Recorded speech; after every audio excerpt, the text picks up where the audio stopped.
full gospel Christianity.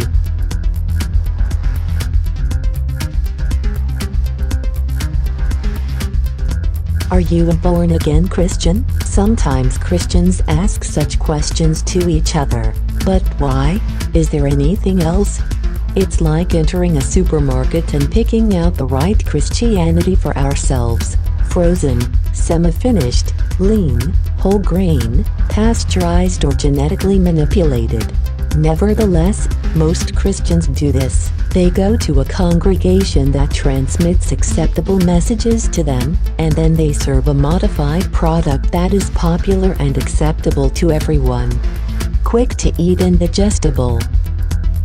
So they propagate messages that do not contain all the exponents of the New Testament, because if something indiscernible or unacceptable comes to them, it is avoided, skipped, or simply omitted as if it did not exist.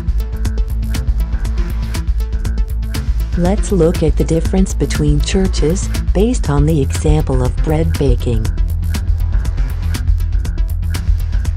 Sifting the flour is an unbiblical act from the congregation.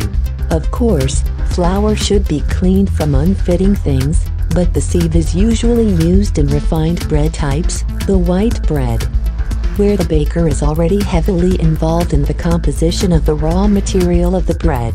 This is manifested in churches by not welcoming people who do not pass through their sieves. And this paves the way for one-sidedness and passivity, controlled just by few.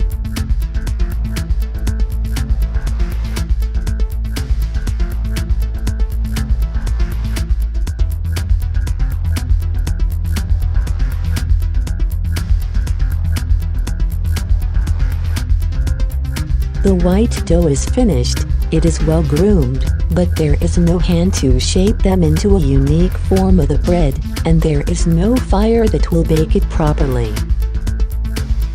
And if this going on for years, then the conclusion will surely be that there are no miracles anymore. A vitamin and nutritionless message will be given and the church will be filled with misfits.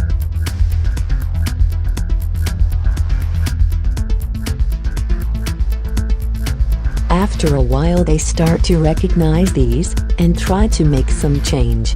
So, they invent an innovation: sprinkle the outside of the loaf with raw food materials that have not been used so far,